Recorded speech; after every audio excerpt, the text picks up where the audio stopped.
Welcome to this week's Workplace series. And today we're talking about feedback. Just one little word. And yet for many of us, it's enough to make us brace, whether it's a formal performance review or an off-the-cuff comment from a colleague. Feedback can figure discomfort, defensiveness, and even dread. Yet, dodging feedback may be the very thing that's holding back your leadership. Because that ability to seek feedback, to then receive it well and use it wisely, is a cornerstone of learning, resilience, and long-term success. Feedback does more than tell you how you're doing. It shapes how other people see you, your credibility, your coachability, your willingness to learn and to grow.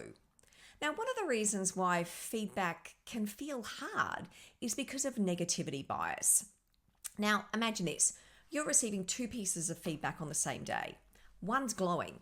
The other, not so much. It's full of comments that can feel negative. What stays with you for longer? For most people, it's a criticism. And that's because our brain is wired to pay more attention to negative information than to positive information. Now, that might have once helped us to spot danger and stay safe, but at work it can mean that one critical comment is outweighing 5 encouraging ones. And when that happens, over time, feedback stops being useful data and starts becoming that story that you're telling yourself about your worth, your capability, and what's possible. If you don't manage that well, it can distort your self-perception. It can slowly chip away at your confidence and reduce your motivation. At the same time though, avoiding feedback, that comes at a cost. Many people assume that if they're not hearing anything, things, must just be fine. That's a risky assumption. Silence isn't the same as success.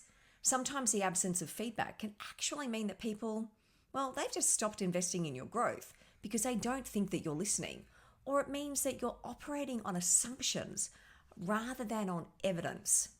The reality is that we're not always the best judge of ourselves.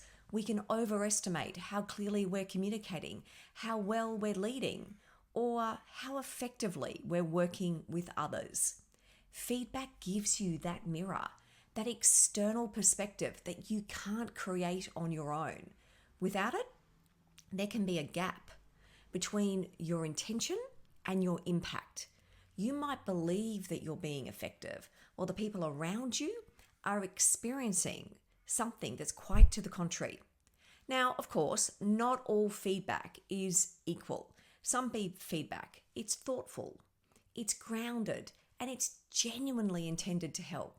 Some vague, biased, poorly delivered. And that's where discernment matters.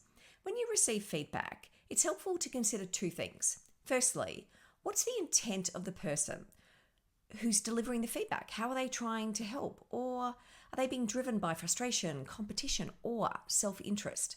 Second, competence.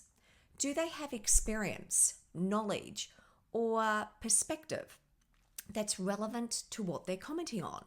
Now, when you have both intent and competence being high, lean in closely, listen really carefully. In contrast, when they're low, that doesn't mean that you automatically dismiss the feedback, but it does mean that you want to kind of sit back and just look at the different perspectives about how you're being perceived, and also perhaps where the relationship is strained.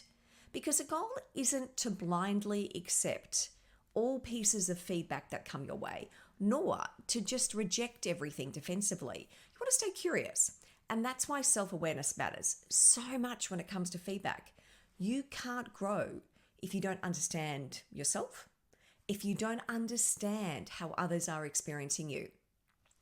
Now, one of the most effective ways to do this, to build that self-awareness, is through a validated 360-degree feedback process.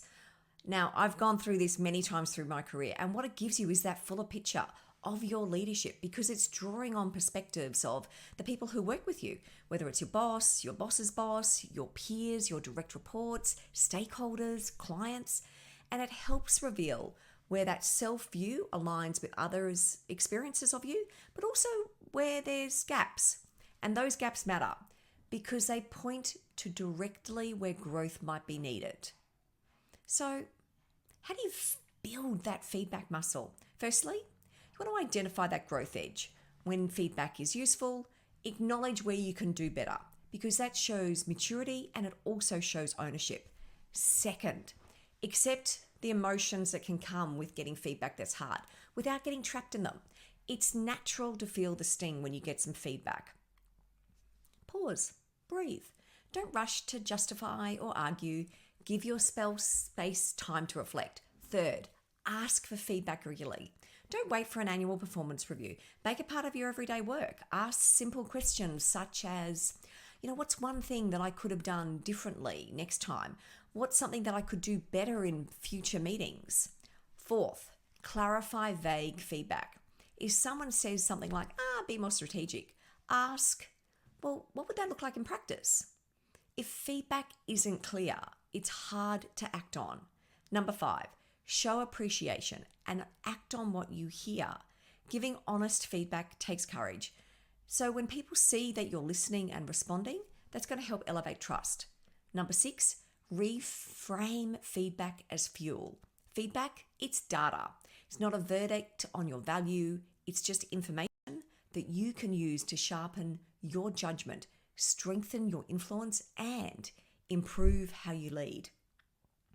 And that shift matters because the most effective leaders are not the ones who avoid discomfort. They're the ones who are willing to learn from that discomfort.